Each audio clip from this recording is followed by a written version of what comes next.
So material requirement planning start कर रहे हैं आज हम। मटेरियल रिक्वायरमेंट प्लानिंग काफी इम्पोर्टेंट रहती है किसी भी मैन्युफैक्चरिंग यूनिट के लिए, किसी भी मैन्युफैक्चरिंग इंडस्ट्री के लिए।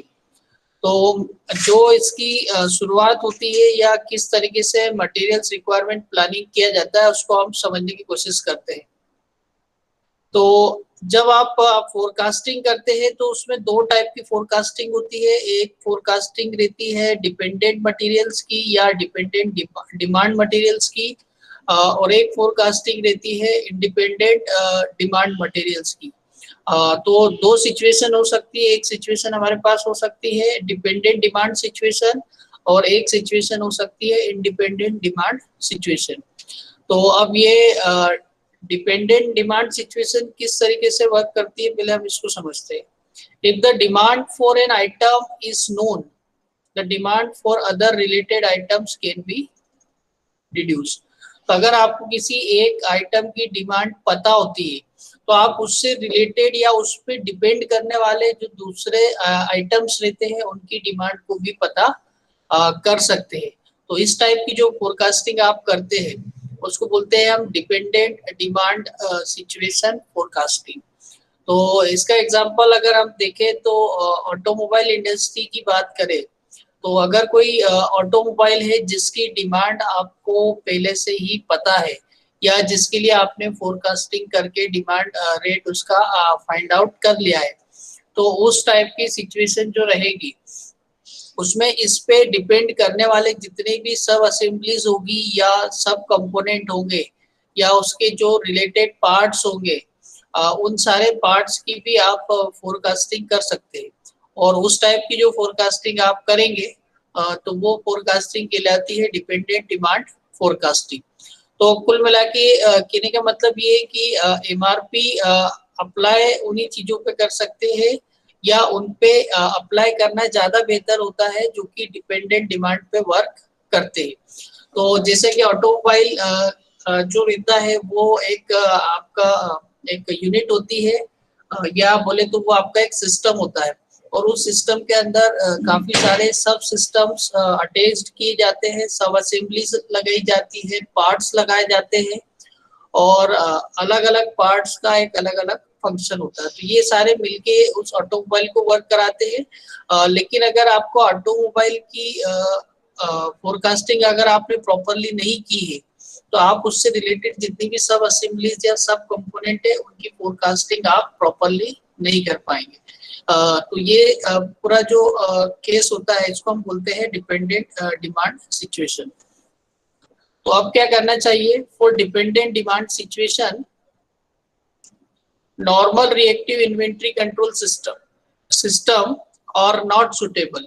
तो अगर कोई डिपेंडेंट डिमांड वाला केस आता है तो उस केस में जो हम नॉर्मल इन्वेंट्री कंट्रोल सिस्टम लगाते हैं या जो EOQ system, economic order quantity system हमने जो पहले पढ़ा है, अगर उसे आप अप्लाई करते तो वो प्रॉपरली वर्क वहां पर नहीं कर पाता है क्योंकि इन कंपोनेंट की जो डिमांड रहती है या इनकी जो डिपेंडेंसी रहती है वो किसी मेन कंपोनेंट के ऊपर डिपेंड करती है।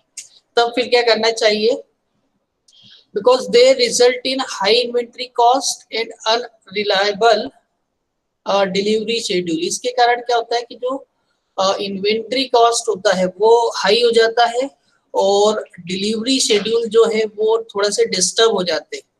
So more recently, managers have realized that inventory planning system such as material requirement planning are better suited for the dependent demand items.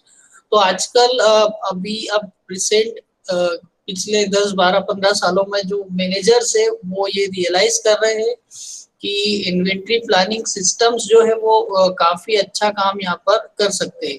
तो इन्वेंट्री प्लानिंग सिस्टम में एक होता है मटेरियल्स रिक्वायरमेंट प्लानिंग सिस्टम, तो आप उसका यूज करके काफी बेटर रिजल्ट निकाल सकते हैं डिपेंडेंट डिमांड आइटम्स के लिए। So MRP is a simple system of calculating arithmetically the requirements of the input materials at different points of time based on actual production plan। सबसे important चीज ये है MRP में कि आपके पास एक एक्चुअल प्रोडक्शन प्लान होना चाहिए। एक्चुअल प्रोडक्शन प्लान का मीनिंग ये है कि आप पर डे में कितना प्रोडक्शन एक्चुअली करेंगे, कितनी यूनिट मैन्युफैक्चरिंग करने जा रहे हैं, या पर वीक में या पर मंथ, या और भी अगर आपका स्पान जो है अगर आप उसको लंबा रखते हैं तो नेक्स्ट क्वार्टर में या नेक्स्ट हाफ ईयरली में या नेक्स्ट ईयर में आप कितना प्रोडक्शन करेंगे, उसका डे बाय डे आपके पास पूरा प्रोडक्शन प्लान होना चाहिए। तो अगर आपके पास पूरा प्रोडक्शन प्लान प्रॉपरली वहां पर जनरेट किया गया है तो एमआरपी जो करता है वो अरिथमेटिक कैलकुलेशन करता है, मैथमेटिकल कैलकुलेशंस करता है, और वो यह पता करता है कि किस इनपुट पे, किस पॉइंट पे, किस समय पे कितना मटेरियल की हमें एग्जैक्ट रिक्वायरमेंट रहेगी। तो जो भी मैन्युफैक्चरिंग यूनिट है उसमें अलग अलग पॉइंट्स होते हैं, अलग अलग पॉइंट्स पे आप कंपोनेंट्स की मैन्युफैक्चरिंग और असेंबली करते हैं। तो किस पॉइंट पे कितना अमाउंट में आपको मटेरियल चाहिए और कितनी यूनिट का मटेरियल चाहिए, ये वहां पर देखना पड़ता है। तो ये सारा काम इजीली आप किसके थ्रू कर सकते हैं, एमआरपी के through. MRP can also be defined as a planning and scheduling system to meet the time-phased material requirement।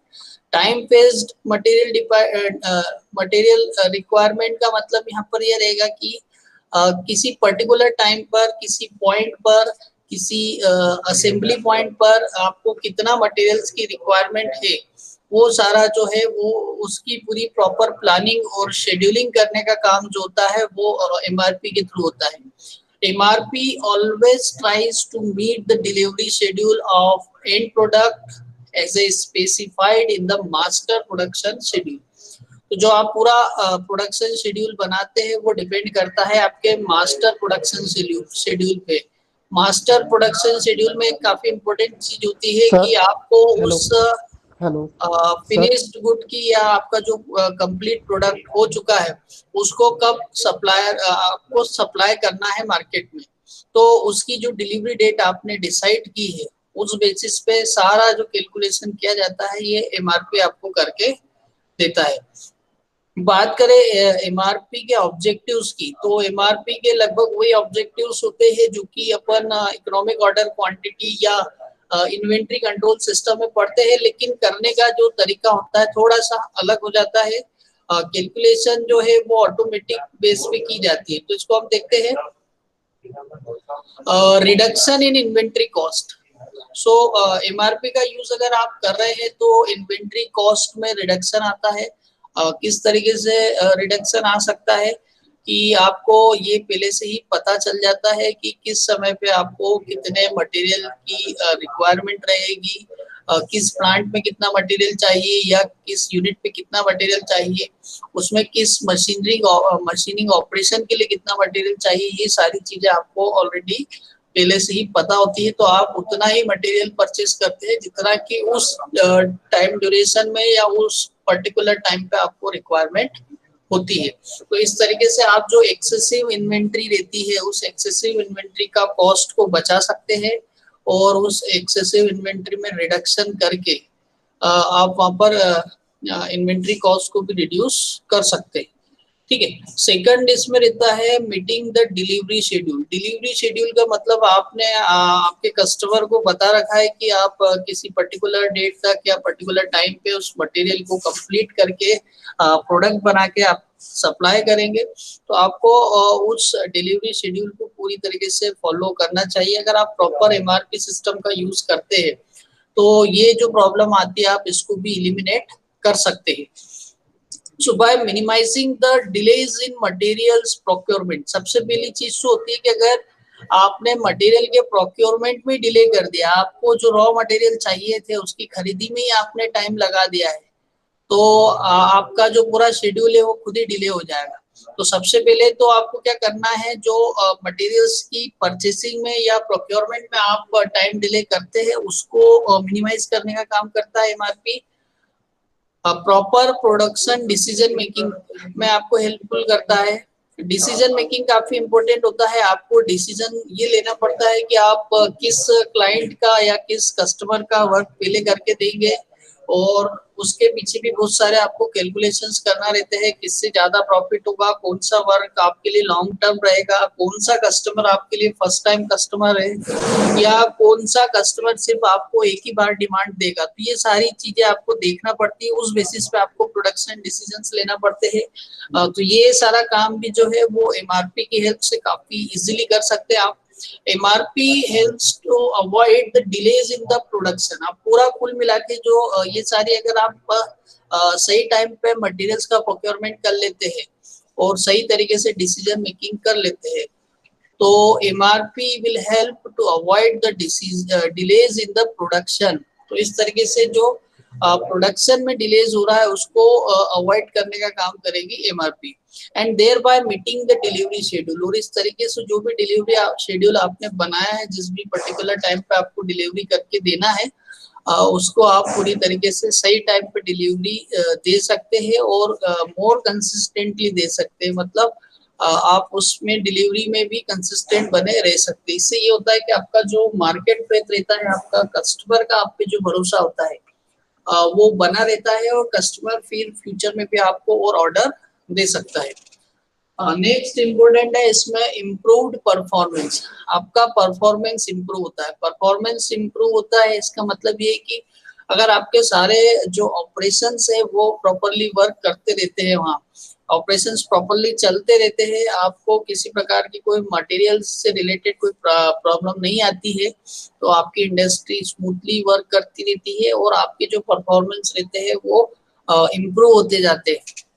So by streamlining the production operations and minimizing the unplanned interruptions, आपने mostly बहुत बार ये हो जाता है कि अगर आपकी प्लानिंग प्रॉपर नहीं है तो वहां पर अनप्लान्ड इंटरप्शंस आ जाते हैं, कुछ प्रॉब्लम्स आ जाती है, जिससे कि आपका जो प्रोडक्शन शेड्यूल है वो रुक सकता है। पूरा प्रोडक्शन जो जिस ड्यूरेशन में आपको कंप्लीट करके देना था वो कंप्लीट नहीं हो पाता है। तो अगर आप एमआरपी का यूज करते हैं तो इससे आपका जो परफॉर्मेंस होता है ये काफी इम्प्रूव हो जाता है, क्योंकि इस टाइप से जो अनप्लान्ड इंटरप्शंस आते हैं उसकी कोई प्रॉब्लम नहीं होती है। साथ ही साथ MRP focuses on having all the components available at right place in the right quantity and at the right time. तो सही अमाउंट में सही जगह पर सही वक्त पे आप मटेरियल्स की को सप्लाई कर पाते हैं। यही एमआरपी का काफी अच्छा एक एडवांटेज देखने को मिलता है। अब अगर एमआरपी सिस्टम की बात की जाए तो एमआरपी सिस्टम किन चीजों से मिलके बना होता है, तो उसके लिए अगर हम एक डायग्राम देखते हैं तो इसमें हमें दिख रहा है एक मास्टर प्रोडक्शन शेड्यूल होता है जो कि इसमें इनपुट की तरह काम कर रहा है। इन्वेंट्री स्टेटस फाइल होती है जो कि इनपुट की तरह काम कर रहा है, और बिल ऑफ मटेरियल्स होता है। ठीक है, बिल ऑफ मटेरियल फाइल होती है जो कि इनपुट की तरह वर्क करती है। तो अगर कोई आपसे पूछता है कि एमआरपी के इनपुट क्या क्या होते हैं, तो there are 3 inputs of an MRP system, that is the master production schedule, inventory status file and bill of material file. अब जब ये 3 इनपुट आप इनको सप्लाई करते हैं, जब एमआरपी सिस्टम में आप सप्लाई करते हैं, अब यहाँ पे आपको एक इम्पोर्टेंट वर्ड दिख रहा है logic. Material requirements planning MRP logic. Logic का मतलब है यहाँ पर आप कंप्यूटर प्रोग्रामिंग्स का यूज करते हैं, और जैसे ही इनको इनपुट मिलता है उन इनपुट के बेसिस पे जो कंप्यूटर प्रोग्राम होता है वो आपको आउटपुट जनरेट करके देता है, and that output consist of planned order release. उसमें बताते हैं कि आपका जो ऑर्डर है कितने टाइम पे आपको रिलीज करना है। ऑर्डर रिलीज करना मतलब ऑटोमेटिकली आपको जो परचेसिंग ऑर्डर आप देते हैं, ईओक्यू कैलकुलेशन जो करके देना होती है वो सारी कैलकुलेशंस हो जाती है, और उस बेसिस पे आपको ऑर्डर रिलीज करना पड़ता है। तो वो एमआरपी सिस्टम आपको बता देगा कि आपको ऑर्डर रिलीज करना है। सेकंड, ऑर्डर की रीशेड्यूलिंग बता देंगे कि ऑर्डर आपको कब अवेलेबल हो पाएगा और उसको किस तरीके से आपको आगे का पूरा शेड्यूल बनाना है, ये भी बता देता है। साथ साथ में आउटपुट में आपको एक और इम्पोर्टेंट चीज मिलती है, प्लान्ड ऑर्डर रिसिप्ट, जिसके थ्रू कि आप पूरा जो प्लान है उसको किस तरीके से शेड्यूल करके आगे की ओर बढ़ाएंगे। तो ये सारा आउटपुट इससे मिलते हैं। तो हम इसको वन बाय वन समझते हैं, इसके जो इनपुट है उसे भी देखते हैं क्या क्या इनपुट हो सकते हैं।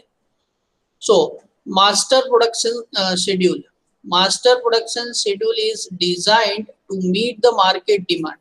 अब मार्केट डिमांड को अचीव करने के लिए या मार्केट डिमांड जो चल रही है उसको कंप्लीटली फुलफिल करने के लिए आपको एक पूरा मास्टर प्रोडक्शन शेड्यूल बनाना पड़ता है। मास्टर प्रोडक्शन शेड्यूल्स में आप टाइम लिमिट देते हैं, किस पर्टिकुलर टाइम पे आपको कितने मटेरियल की रिक्वायरमेंट होती है, वो सारी एंट्रीज आप उसमें करते हैं। अब ये जो मास्टर प्रोडक्शन शेड्यूल है वो मार्केट की डिमांड को फुलफिल करता है। डिमांड में आप दोनों चीजें कंसीडर करेंगे, both the firms order and forecasted demand. आपकी फर्म को कितना ऑर्डर मिल रहा है और फोरकास्टेड डिमांड कितनी है, आप उन दोनों चीज को एक साथ ध्यान में रखते हुए इसको बनाते हैं। In future in the taken planning horizon, हमने कुछ जब बेसिक डेफिनेशंस देखी थी उसमें देखा था होरिजन प्लान या होरिजन टाइम। तो प्लानिंग ओरिजिन आपने जितना बना रखा है, मतलब कितने समय के लिए आपने आपका प्रोडक्शन आपको करना है, नेक्स्ट 3 मंथ के लिए, 4 मंथ के लिए, 1 ईयर के लिए, तो उस पूरे 1 साल तक के लिए आपको यहाँ पर पूरा प्रॉपर मास्टर प्रोडक्शन शेड्यूल बनाना पड़ता है। Master production schedule mainly depicts the detailed delivery schedule of the end product. तो जो एंड प्रोडक्ट बनेगा उसका डिटेल्ड डिलीवरी शेड्यूल बना के रखते हैं हम, और उस डिलीवरी शेड्यूल के अकॉर्डिंग ही आपको सारी प्रोडक्शन की या मैन्युफैक्चरिंग की जो जो प्रोसेसेस होती है वो सारी अप्लाई करना पड़ती है। उस पर्टिकुलर डे पे वो सारे जो टास्क असाइन किए गए वो सारे टास्क कंप्लीट करना पड़ता है। However, order of replacement component can also be included in it to make it more comprehensive. कभी कभी क्या होता है कि रिप्लेसमेंट ऑर्डर भी आ जाते हैं, कुछ कंपोनेंट आपके मार्केट से रिप्लेस भी करना पड़ता है अगर उनमें कुछ डिफेक्ट आ जाता है या आपका प्रोडक्ट कस्टमर की रिक्वायरमेंट के अकॉर्डिंग नहीं होता है या कस्टमर आपका प्रोडक्ट रिजेक्ट कर देता है, तो उन चीजों को भी हमें उसमें इंक्लूड करना पड़ता है। साथ ही साथ में एमआरपी के बारे में अगर बात करें, ये एक पूरा है completely computer based production planning and inventory control system होता है, and it is concern with the production scheduling and inventory control. ये प्रोडक्शन शेड्यूलिंग और इन्वेंटरी कंट्रोल से पूरा कंप्लीटली रिलेटेड रहता है। ठीक है, तो नेक्स्ट इसमें रहेगा बिल ऑफ मटेरियल।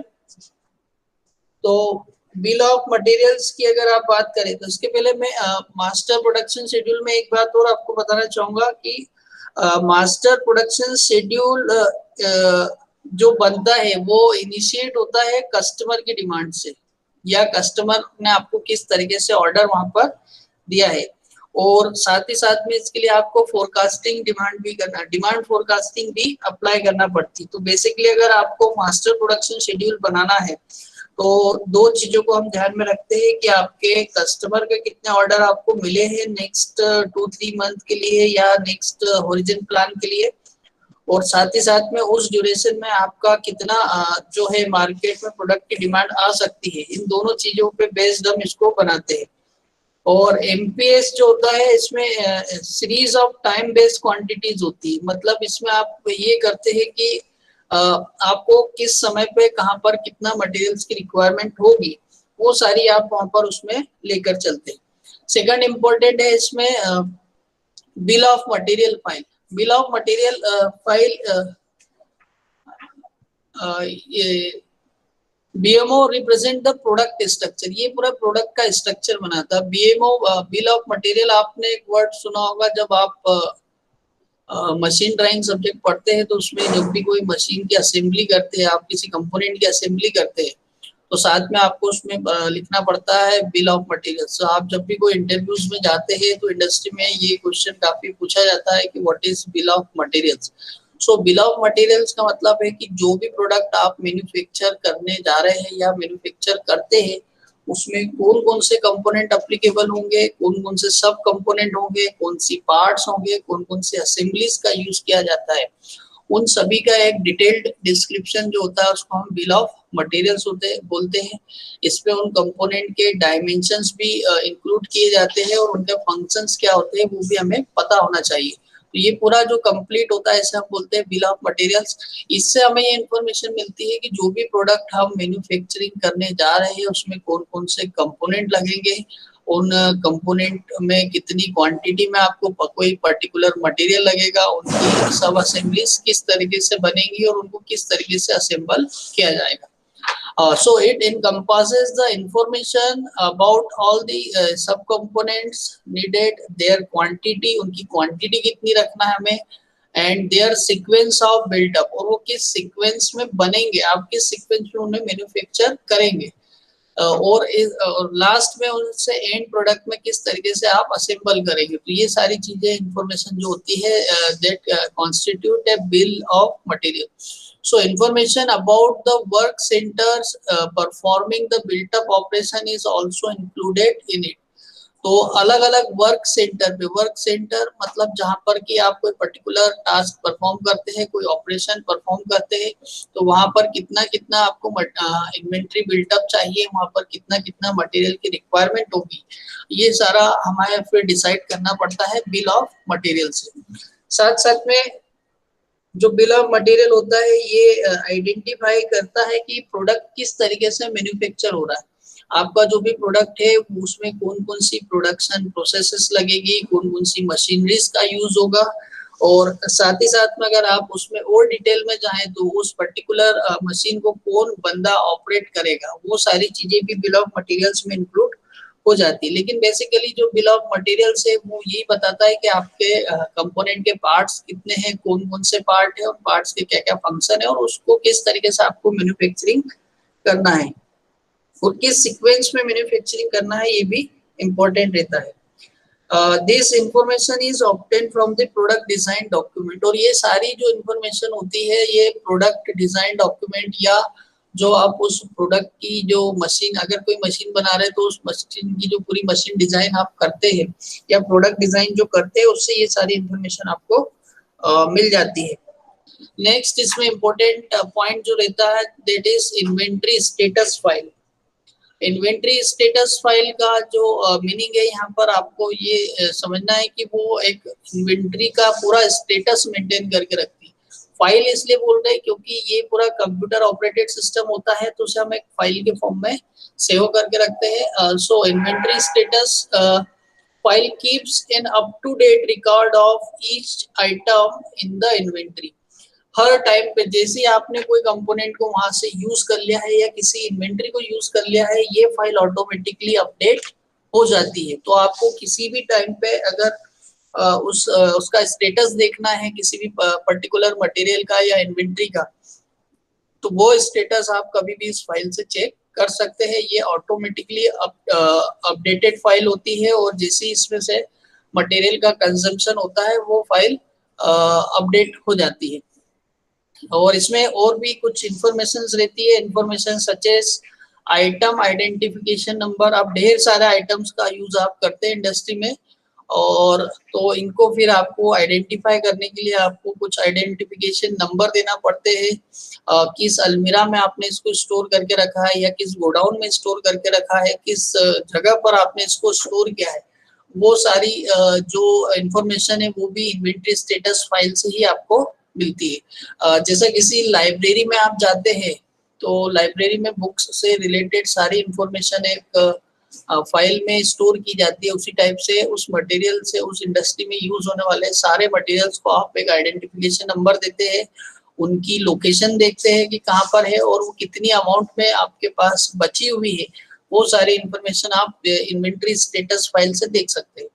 साथ साथ में उनसे आपको ये भी पता चल जाता है क्वांटिटी ऑन हैंड, आपके पास कितना मटेरियल अभी अवेलेबल है, उस मटेरियल का सेफ्टी स्टॉक कितना है, कितने दिन तक चल सकता है वो, और क्वांटिटी, ये सभी चीजें वहां पर हम अलोकेट करते हैं। साथ साथ में ये भी हमें बताना पड़ता है कि अगर पर्टिकुलर मटेरियल को आपको परचेस करना है तो उसको परचेसिंग करने में लीड टाइम कितना रखेगा, कितना लगेगा, ये सारी चीजें हम उसमें उस फाइल में रिकॉर्ड करके रखते हैं। ठीक है, अब जब ये सारे इनपुट आप किसी भी मटेरियल रिसोर्स प्लानिंग लॉजिक को देते हैं तो वो फिर उन सारी इंफॉर्मेशन को गैदर करता है, इन सारी इंफॉर्मेशन को कलेक्ट करता है और उस बेसिस पे वो नई इंफॉर्मेशन जनरेट करता है अपने लॉजिक का यूज करके, और कुछ आउटपुट आपको सप्लाई करता है। तो वो आउटपुट आपके किस फॉर्म में हो सकते हैं? वो आउटपुट आपके प्लांट ऑर्डर रिसिप्ट के फॉर्म में हो सकते हैं। दैट मीन्स कि वहां पर आपको किस तरीके से उसकी पूरी प्रोसेसिंग करना है और किस तरीके से ऑर्डर रिलीज करना है, ये सारी इंफॉर्मेशन देता है। तो हम देखते हैं इसको एक बार। This is the order quantity of an item that is planned to be ordered. अब आपको कितना ऑर्डर देना है, तो वहाँ जो हम पहले कैलकुलेशन करते थे ईओक्यू बेसिस पे करते थे, यहाँ भी जो कैलकुलेशन की जाएगी वो ईओक्यू बेसिस पर ही रहेगी। लेकिन ये उस कंडीशन की जो प्रेजेंट सिचुएशन है उस बेसिस पे ये सारे कैलकुलेशन करेगी, और उस पर्टिकुलर कंडीशन में जो इकोनॉमिकल ऑर्डर क्वांटिटी होगी वो ऑर्डर ऑटोमेटिक जनरेट हो जाएगा, so that it is received at the beginning of the period under the consideration. Beginning of the period मतलब मान लो आपको अगर किसी पर्टिकुलर कंपोनेंट की रिक्वायरमेंट जो लग रही है वो आपको लग रही है 2 अक्टूबर से, तो 2 अक्टूबर को जैसे आप मटेरियल जैसे आप मैन्युफैक्चरिंग आपकी स्टार्ट करेंगे तब तक वो पर्टिकुलर मटेरियल आपके पास अवेलेबल हो जाना चाहिए। तो उसके अकॉर्डिंगली ये डिमांड आपको ऑर्डर जो है डिमांड ऑर्डर आपको सप्लाई करना पड़ेगा। This order has not yet been placed and will be placed in future. तो ये ऑर्डर आपका जनरेट करके रख लेगा, लेकिन जब भी फ्यूचर में उसे टाइम के अकॉर्डिंग सेंड करना होगा तो वो सिस्टम जो है वो ऑर्डर को सेंड भी कर देता है। सेकंड, आपको जो इंफॉर्मेशन इसमें मिलती है that is the planned order release. Plant order release. This is the order quantity of an item that is planned to be ordered in the planned time period for this order that will ensure that the item is received when needed. तो जो ऊपर का उसने delivery schedule जो plan schedule बनाया था उसी का जो एप्लीकेशन होता है वो कहलाता है प्लांट ऑर्डर रिलीज। मतलब आपने आपका एमआरपी सिस्टम में जो भी कैलकुलेशंस करके रखे हैं, जो भी डेट डिसाइड की है, उस डेट पे उतने अमाउंट में आप ऑर्डर मार्केट में सप्लाई कर देते हैं, ताकि आपको जब भी उस मटेरियल की रिक्वायरमेंट रहे, जिस भी डेट पे उस मटेरियल की रिक्वायरमेंट रहे, जितनी क्वांटिटी में रिक्वायरमेंट रहे और जिस जगह पर रिक्वायरमेंट रहे, वो सारी चीजें आप वहां पर इजीली अवेलेबल करा सके। Plant order release is determined by offsetting the plant order received by procurement lead time of the item. So ये किस तरीके से डिफाइंड और डिटरमाइंड होता है, इसमें आप देखते हैं कि जो लीड टाइम है प्रोक्योरमेंट में कितना लीड टाइम लगेगा, उसके अकॉर्डिंगली ये ऑर्डर आप रिलीज कर देते हैं। पहले से ही डिसाइड कर लेते हैं कि अगर आपको लीड टाइम 5 to 10 डेज का लगने वाला है तो आप उसके अकॉर्डिंगली इस ऑर्डर को रिलीज करते हैं। ऑर्डर को रिलीज करना मतलब जो भी आपकी प्लानिंग है उसके अकॉर्डिंग आप मटेरियल का परचेसिंग का ऑर्डर आपके जो सप्लायर है उसको आप सेंड कर देते हैं। नेक्स्ट है order rescheduling. This highlights the need of an expediting और de-expediting and cancellation of open order etcetera in case of unexpected situation. कभी कभी अनएक्सपेक्टेड सिचुएशंस आ जाती है, आपको आपका जो कस्टमर होता है हो सकता है कि वो ऑर्डर में कुछ चेंज कर दे या ऑर्डर कैंसिल कर दे। हो सकता है कि वो ऑर्डर कैंसिल भी कर दे, उस ऑर्डर की जो अमाउंट है उसको भी बढ़ा सकता है या घटा सकता है। तो उसके अकॉर्डिंगली आपको सारे चेंजेस करना पड़ते हैं। जो मटेरियल की क्वांटिटी या अवेलेबिलिटी है वो चेक करना पड़ती है। तो ये सारे जो काम है ये ऑटोमेटिकली आपको एमआरपी करके दे देता है। तो अगर शॉर्ट में समझे तो जो एमआरपी होता है वो एक computer based production planning system होता है जो कि इन्वेंट्री को कंट्रोल करने के लिए एप्लीकेबल होता है। And it is basically concerned with the both production scheduling and inventory control. ये प्रोडक्शन शेड्यूलिंग और इन्वेंट्री कंट्रोल दोनों को एक साथ लेके चलता है, दोनों पे एक साथ काम करता है। जबकि आप सिर्फ इन्वेंट्री कंट्रोल में जो देखते थे, आप इन्वेंट्री को ही कंट्रोल करने पे बात करते थे, उसमें किस तरीके से आपको प्रोडक्शन का शेड्यूल बनाना है, किस टाइम पे कितना मटेरियल आपको प्रोड्यूस करना है, मटेरियल्स की रिक्वायरमेंट रहेगी या किस समय पे आपको कितना प्रोडक्ट बना के सप्लाई करना है, उस चीज पे ध्यान नहीं देते थे हम। It is a material control system that attempts to keep the exact inventory level into the system. आपके सिस्टम में एग्जैक्ट इन्वेंट्री लेवल को मेंटेन करने का काम करता है, ठीक है। तो आई थिंक आपको इन्वेंट्री, ये जो टॉपिक था आज का हमारा मटेरियल्स रिक्वायरमेंट प्लानिंग, ये मैंने आपको एक्सप्लेन किया है। अगर आपको कुछ डाउट होता है इससे रिलेटेड तो वो आप मुझसे पूछ सकते हैं।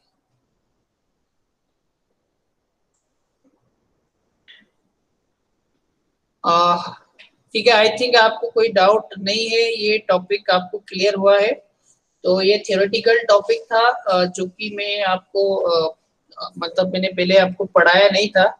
तो अब मेरी तरफ से ऑफिशियली जो फर्स्ट यूनिट है वो कंप्लीट हो गई है। इसमें जितने भी रिलेटेड टॉपिक्स थे वो मैं आपको एक्सप्लेन कर चुका हूँ। अब आपकी बारी रहेगी कि आप इससे रिलेटेड जो भी क्वेश्चन आंसर्स है जो मैं आपको असाइनमेंट में देने वाला हूँ वो आप एक बार पढ़ के रखें। साथ साथ में इसमें दो टॉपिक ऐसे हैं जो मैंने जानबूझ के आपसे छुड़वा दिए, मतलब मैंने उसको पढ़ाया नहीं लेकिन वो मैं आपको पढ़ने के लिए दे रहा हूँ। उसमें एक टॉपिक रहेगा लीन मैन्युफैक्चरिंग और सेकंड टॉपिक रहेगा जस्ट इन टाइम। तो ये मुझे लग रहा है कि ये इंडस्ट्रियल इंजीनियरिंग में आप लोगों ने पिछले सेमेस्टर्स में पढ़ा होगा ये टॉपिक। कोई बताएगा मुझे?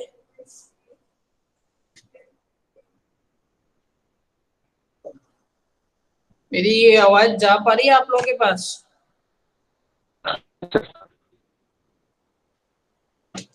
हाँ, तो आप मुझे कोई बताएंगे कि लीन मैन्युफैक्चरिंग और जस्ट इन टाइम आपने पहले पढ़ा है या नहीं पढ़ा है?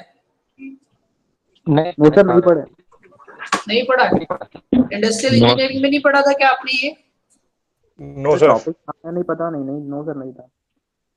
मेरे हिसाब से तो शायद हो सकता है आपने पढ़ा हो, इसलिए फिर मैंने ये इस पे ज्यादा ध्यान नहीं दिया। लेकिन मैं चलो आज आपको ये शॉर्ट में आपको बता देता हूँ लीन मैन्युफैक्चरिंग क्या होता है।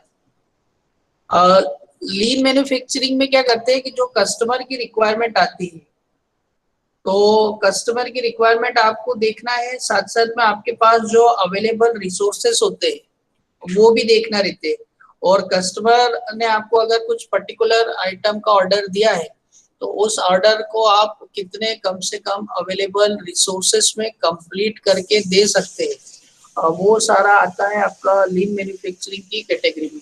आपको ये देखना पड़ेगा कि किसी पर्टिकुलर कंपोनेंट की मैन्युफैक्चरिंग के लिए आपको कौन कौन से रिसोर्सेस लगेंगे, उन रिसोर्सेस के साथ साथ आपको कौन कौन से मटेरियल्स लगेंगे और मशीनरीज लगेगी। तो बेसिकली आपके पास तीन चीजें होती है, तीन इनपुट होते हैं या तीन नेसेसरी कंडीशन होती है इंडस्ट्री को रन करने के लिए। वो होती है मेन मशीन एंड मटेरियल्स।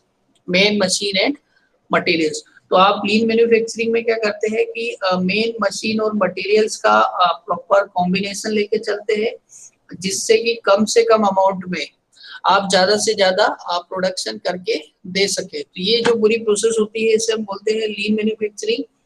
मैं इसको थोड़ा सा डिटेल में आपको थोड़ा सा शॉर्ट में एक्चुअली मैं आपको बता देता हूँ, ताकि जब आप इसे पढ़ने जब आप इसकी सेल्फ स्टडी करें तो आपको इजीली समझ में आ जाए। So lean manufacturing considers the elimination of waste by creating the processes that need less human effort, less space, less capital and less time. तो लीन मैन्युफैक्चरिंग में बेसिकली आप ऐसी प्रोसेसेस का यूज करते हैं, ऐसी प्रोसेसेस अपने तरफ से कंसीडर करते हैं जिसमें कि आपका जो वेस्ट एलिमिनेशन हो वो कम से कम हो। आप ऐसी मैन्युफैक्चरिंग प्रोसेसेस का यूज करेंगे जिससे आपका मटेरियल का वेस्टेज नहीं हो।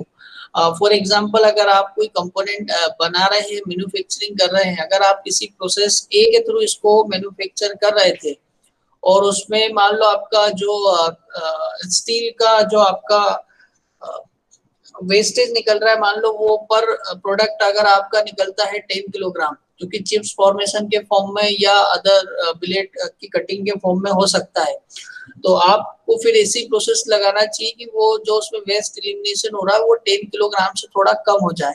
तो आपको वो सारी टेक्निक्स इसमें यूज करना पड़ती है।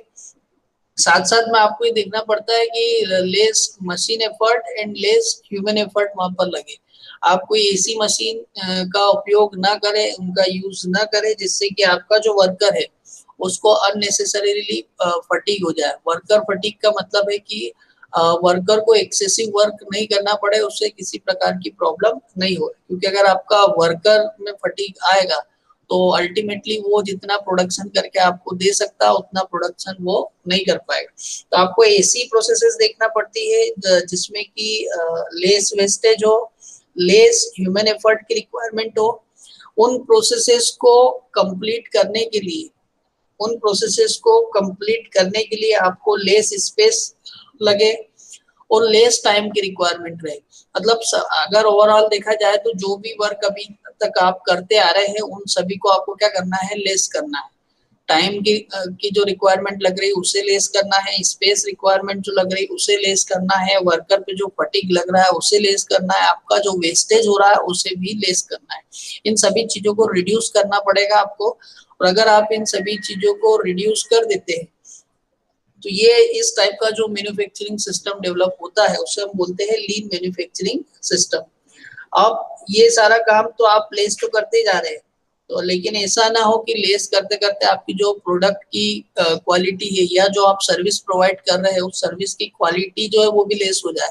तो साथ साथ में आपको क्या करना है, प्रोडक्ट की क्वालिटी को मेंटेन करना है, उसको इम्प्रूव करना है, और साथ साथ में जितने भी वेस्टेजेस थे इन सभी को रिड्यूस करते जाना है। और साथ साथ में उस प्रोडक्ट में होने वाले जो डिफेक्ट है उन पे भी ध्यान देना, उन डिफेक्ट को भी हमें क्या करना है, रिड्यूस करना है। अदरवाइज क्या होगा कि उन वेस्टेजेस को आप रिड्यूस नहीं करते हैं, डिफेक्ट को रिड्यूस नहीं करते, तो आप कितना भी अच्छा लीन मैन्युफैक्चरिंग सिस्टम बना लीजिए, आपका जो प्रोडक्ट है वो मार्केट में सेलिंग होने की कंडीशन में नहीं आ पाएगा। By lean manufacturing system, companies are able to respond to quickly changing the customer need. अब अगर आप लीन मैन्युफैक्चरिंग सिस्टम लगा रहे हैं तो उससे क्या होता है कि कंपनीज जो है वो काफी तेजी से रिस्पॉन्ड कर सकती है कस्टमर की नीड पे। फॉर एग्जांपल, अगर आपको कोई कस्टमर ने आपके किसी प्रोडक्ट में आपको बोला है कि आप कोई XYZ टाइप का कोई कंपोनेंट आप हमें लगा के दीजिए, लेकिन उनका जो विचार है कुछ टाइम में चेंज हो जाता है, वो बोलता है कि नहीं हमें ये कंपोनेंट नहीं चाहिए, हमें तो कुछ दूसरा वाला कंपोनेंट चाहिए। मान लो कोई कंपोनेंट ए लगाने की उन्होंने डिमांड कर दी, तो अगर आप लीन मैन्युफैक्चरिंग सिस्टम लेके चलते हैं तो ये जो इस टाइप के डिमांड में फ्लक्चुएशंस होते हैं कस्टमर साइड से, तो वो काफी हद तक आप इसे दूर कर सकते हैं। और ये सारा काम आप पूरा मतलब एक फास्ट तरीके से कर सकते हैं। इसका जो आपका थ्रूपुट रहता है, थ्रूपुट टाइम जो होता है उसको भी आप रिड्यूस कर सकते हैं। अगर शॉर्ट में मैं बोलूँ लीन मैन्युफैक्चरिंग के बारे में तो एक लाइन में अगर हमें उसे डिफाइन करना हो, so lean manufacturing is a production control technique for eliminating the waste from a manufacturing system. किसी भी मैन्युफैक्चरिंग सिस्टम में जितना भी वेस्टेज हो रहा है उस वेस्टेज को रिड्यूस करने की जो टेक्निक होती है उस टेक्निक को हम बोलते हैं लीन मैन्युफैक्चरिंग। वेस्टेज कहाँ पे हो सकता है, मटेरियल का वेस्टेज हो सकता है। आपने जो उसमें उस मटेरियल उस पर्टिकुलर प्रोडक्ट को बनाने के लिए जो मटेरियल यूज किया है उसमें जो आप प्रोडक्शन प्रोसेस लगा रहे हैं, अगर वो सही प्रोडक्शन प्रोसेस का यूज आप नहीं करते हैं तो आपका मटेरियल का वेस्टेज हो सकता है। साथ ही साथ में अगर आप सही प्रोडक्शन प्रोसेस यूज नहीं कर रहे हैं तो आपकी जो मशीनरीज है उन मशीनरीज का भी वेस्टेज हो सकता है, क्योंकि आपकी कुछ मशीन ऐसी होंगी जो आइडल कंडीशन में ही पड़ी रहेंगी, आप उनको यूज ही नहीं करेंगे। तो इस तरीके से हो सकता है। और आपका जो मेन पावर है, जो ह्यूमन एफर्ट है, उसका भी वेस्टेज हो सकता है। अगर किसी दूसरी मैन्युफैक्चरिंग के थ्रू कम मेन पावर अप्लाई करके अगर आप उसका प्रोडक्शन कर पा रहे हैं तो आपको वो टेक्निक यूज करना चाहिए। तो इस तरीके से ओवरऑल देखा जाए तो कुल मिला के जो आपकी एग्जिस्टिंग प्रोडक्शन प्रोसेसेस होती है, प्रोडक्शन की टेक्निक्स होती है, उसमें आपको काफी चेंजेस करना पड़ते हैं ताकि आप मटेरियल का जो लॉसेस हो रहे हैं या जो मटेरियल के कारण जितना भी वेस्टेज हो रहा है, आपका मटेरियल का जो वेस्टेज हो रहा है उसको रिड्यूस कर सके, टाइम का जो वेस्टेज होता है उसे रिड्यूस कर सके, मशीनरीज और वर्कर का जो वेस्टेज होता है उसे रिड्यूस कर सके। तो ये सारी जो कम्युलेटिव चीजें होती है इन सभी को हम बोलते हैं लीन मैन्युफैक्चरिंग। और शॉर्ट में हमने देखा कि जो लीन मैन्युफैक्चरिंग होता है, एक प्रोडक्शन कंट्रोल टेक्निक होती है जिसमें कि आप वेस्टेज को इलिमिनेट करने का ट्राई करते हैं। इलिमिनेट आप अगर पूरी तरीके से नहीं कर पा रहे हैं तो उन वेस्टेज को आप कम से कम अमाउंट में करना चाहते हैं। सिमिलरली लीन मैन्युफैक्चरिंग की तरह ही एक और टर्म होती है जस्ट इन टाइम। तो ये एक जापानीज टेक्निक है, सबसे पहले जापानीज इंडस्ट्रीज ने इसे अडॉप्ट किया था। और जैसा कि इसका नाम है जस्ट इन टाइम, तो ये जो सारा प्रोडक्शन लगाते हैं वो एक जस्ट इन टाइम, मतलब जिस टाइम पे इन्हें जरूरत होता है उसी टाइम पूरा प्रोडक्शन का सेटअप ऑपरेट करते हैं। तो just in time is a technique of inventory reduction. ये एक इन्वेंट्री रिडक्शन की ही टेक्निक है एंड इलिमिनेशन ऑफ वेस्टेज। और साथ साथ में आप इसमें क्या करते हैं, वेस्टेज को भी इलिमिनेट करते हैं, just like in case of lean manufacturing, जैसा कि लीन मैन्युफैक्चरिंग में भी आप करते थे। And which increases the productivity and reduces the cost. इसके कारण क्या होता है कि आपकी जो प्रोडक्टिविटी होती है वो इंक्रीज होती है और जो कॉस्ट है वो आपका डिक्रीज हो जाता है। It is a philosophy, basically Japanese philosophy है that deals with the continuous improvement. तो ये एक जापानीज फिलोसॉफी है जिसका जो बेस है वो बेस है कंटिन्यूअस इम्प्रूवमेंट। इसका मतलब है कि आप कंटिन्यूअसली इम्प्रूवमेंट करना चाहते हैं आपकी इंडस्ट्री में।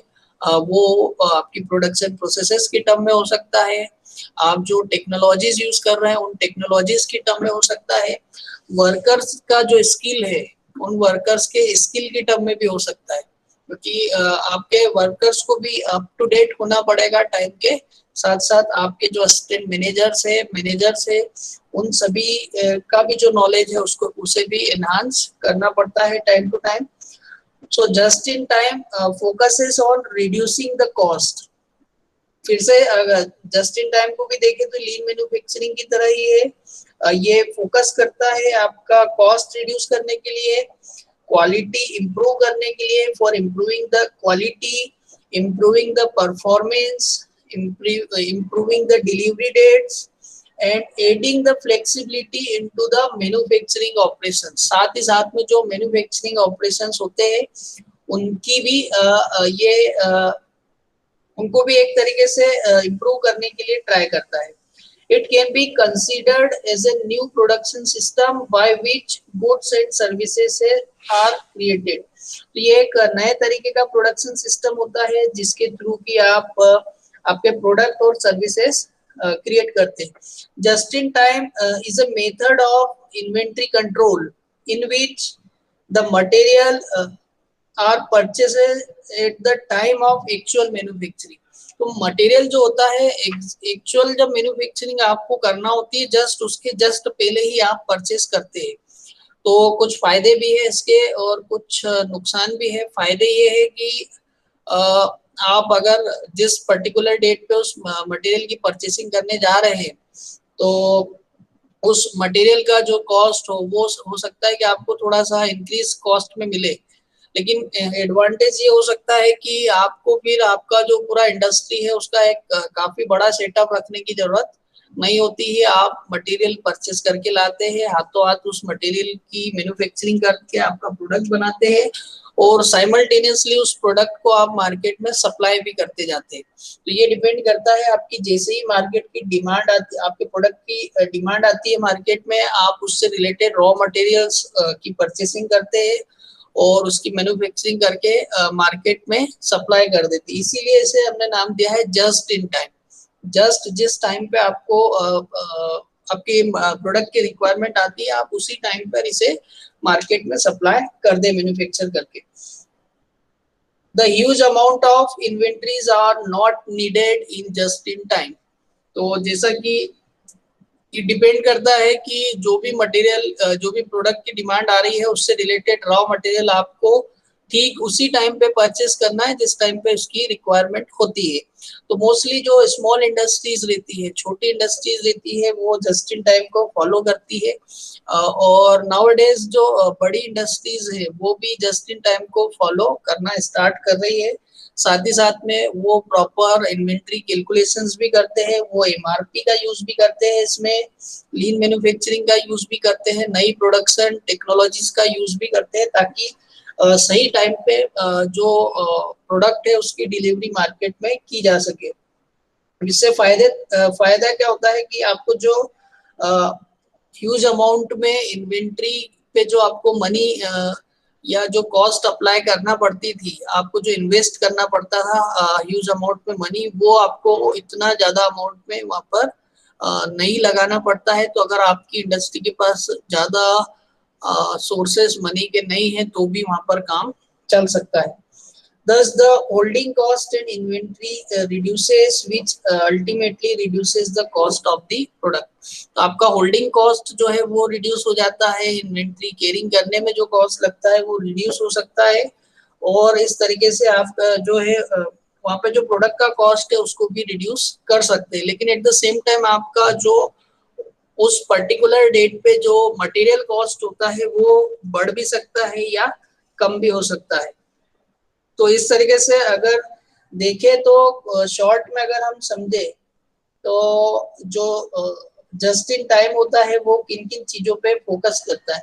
इसमें फर्स्ट जो फोकस आपका रहेगा वो रहेगा waste from the over production. Over production करके रखने की आपको जरूरत ही नहीं रहती है, इसमें जितना आपको मार्केट से ऑर्डर आता है आप उतना ही प्रोड्यूस करते हैं।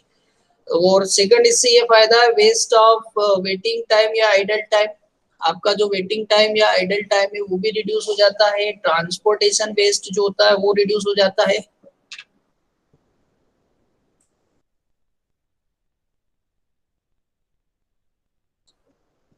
साथ साथ में जो इन्वेंट्री से रिलेटेड वेस्टेजेस है ये रिड्यूस हो जाते हैं। प्रोसेसिंग में वेस्टेज जो हो रहा था वो भी रिड्यूस हो जाता है, क्योंकि आप प्रॉपर मैन्युफैक्चरिंग प्रोसेसेस वहाँ पे अप्लाई करते हैं। Waste due to motion, motion मतलब आपका जो मटेरियल है उसको एक जगह से दूसरे जगह तक जो ले जाने में आपको टाइम लगाना पड़ते थे वो भी रिड्यूस हो जाते हैं, क्योंकि आपके पास ज्यादा एक्सेस में इन्वेंट्री नहीं होती है। और साथ साथ में vestiges from defect in the product, product पे डिफेक्ट नहीं आता है क्योंकि आप जो प्रॉपर मैन्युफैक्चरिंग सिस्टम है उसी को फॉलो करते हैं। और यही सभी चीजें जो एलिमिनेट करना चाहता है जस्ट इन टाइम, वही इसके बेनिफिट हो जाते हैं। तो अगर बेनिफिट्स की बात की जाए तो जस्ट इन टाइम के जो बेनिफिट्स होते हैं वो होते हैं एलिमिनेशन ऑफ वेस्टेज, क्योंकि हम अभी इतनी देर से जो बात कर रहे हैं वो यही है कि जस्ट इन टाइम में जो वेस्टेज है वो एलिमिनेट हो जाते हैं, क्योंकि आप इसमें लीन मैन्युफैक्चरिंग का यूज कर लेते हैं। Reduces the production cycle time, production cycle time reduce हो जाता है। आपको पूरा प्रोडक्शन एक पर्टिकुलर टाइम में टाइम पीरियड में ही करके देना होता है। इंक्रीज द प्रोडक्टिविटी, ऐसा करने से आपकी प्रोडक्टिविटी इंक्रीज हो जाती है, आपको अननेसेसरी जो पैसा है वो इन्वेस्ट नहीं करना पड़ता है। डिक्रीजेस द कॉस्ट, बहुत सारे कॉस्ट जो होते हैं, होल्डिंग कॉस्ट जो होता है इन्वेंट्रीज का, वो रिड्यूस कर सकते हैं आप। Production schedules are synchronized with the demand, demand के अकॉर्डिंग आप आपका जो प्रोडक्शन शेड्यूल है उसको मैनेज कर सकते हैं, उसको सिंक्रोनाइज कर सकते हैं, उसको उस तरीके से ढाल सकते हैं। And reduces the space for starting the for storing the materials, तो जो मटेरियल स्टोर करने के लिए आपको बड़े बड़े गोडाउन्स की जरूरत पड़ती है वो सारा भी आप यहाँ पर एलिमिनेट कर सकते हैं। तो ये दो टॉपिक थे, लीन मैन्युफैक्चरिंग और जस्ट इन टाइम, जो मुझे उम्मीद थी कि आपने शायद कहीं पिछले सेमेस्टर में पढ़े होंगे। ठीक है, अगर नहीं पढ़ा है तो मुझे ऐसा उम्मीद है कि अभी आपको ये समझ में आ गए होंगे। अब किसी को डाउट है क्या इसमें कुछ? तो आज मुझे जो नेक्स्ट यूनिट चालू हेलो करना थी वो हेलो फोर्थ। हाँ जी, हाँ जी। सर, जस्टिंग टाइप के तो सर डिफेक्ट भी तो बहुत, डिसएडवांटेज भी बहुत सारे होंगे सर, क्योंकि अपन तुरंत जितना डिमांड है बस उतना ही कर रहे हैं सर, लेके चल हाँ रहे हैं, मतलब जितना अपने हाँ को हाँ देना ही है तो उतना ही लेके चल रहे हैं। तो कल हाँ, के दिन सर इसके ऐसा है कि देखिए आपका एडवांटेजेस भी है, डिसएडवांटेजेस भी है, और वो एडवांटेजेस डिसएडवांटेजेस की चीज पे डिपेंड करेंगे आपकी कंपनी की प्रोफाइल के ऊपर।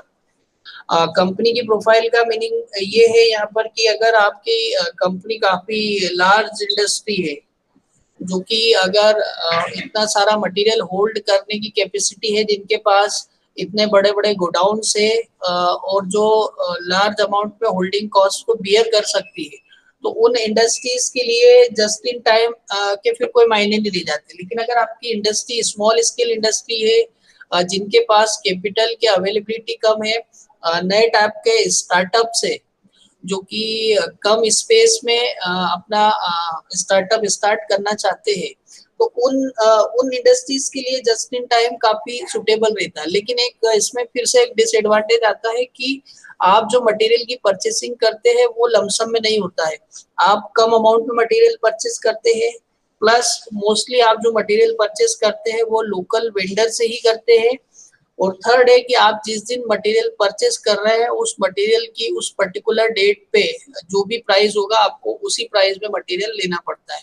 लेकिन इन सारे डिसएडवांटेज पे जो सबसे बड़ा एडवांटेज ये रहता है कि आपको यहाँ पर ज्यादा अमाउंट में मनी जो है वो मार्केट में नहीं लगाना पड़ती। तो जो छोटे इंडस्ट्रीज रहती है उनके लिए ये काफी हेल्पफुल रहता है। उससे एक फायदा ये रहता है कि उनको मटेरियल की स्टोर करने के लिए बड़े बड़े गोडाउन्स की जरूरत नहीं पड़ती, क्योंकि अगर आपको मटेरियल की स्टोरिंग के लिए गोडाउन्स चाहिए तो वो दो तरीके से आप रख सकते हैं, या तो आप उसे परचेस कर ले वन टाइम में, या फिर आप उसको मंथली बेसिस पे रेंट पर ले। और दोनों ही कंडीशन किसी स्मॉल स्केल इंडस्ट्री के लिए सुटेबल नहीं होती है। तो वो यहाँ पे जो लगने वाला जितना पैसा है उसकी बचत कर लेता है, और साथ साथ में अगर मटेरियल के प्राइस में थोड़ा कम ज्यादा हो जाता है तो वो उस लॉस को यहाँ से बैलेंस कर सकते हैं। ठीक है, आई थिंक मैं आपको प्रॉपरली समझा पाया इस क्वेश्चन का आंसर। और कुछ doubt yes sir, yes sir, yes. आ रहा है बेटा समझ में? ये मोस्टली क्या है, बड़ी इंडस्ट्रीज में ज्यादा एप्लीकेबल नहीं है, जो छोटी स्मॉल स्केल इंडस्ट्रीज रहती है उनके लिए काफी सुटेबल है, क्योंकि उनके पास ज्यादा पैसा नहीं होता है, ज्यादा जगह भी अवेलेबल नहीं होती है, और उनके पास इतने साल 2 साल 5 साल नेक्स्ट अगले 4 5 6 8 महीने के इतने ऑर्डर भी नहीं होते हैं। तब फिर वो क्या करते हैं कि वो जब ऑर्डर मिलता है तभी मटेरियल की परचेसिंग करते हैं, और तभी इसका जो है प्रोडक्शन करके और मार्केट में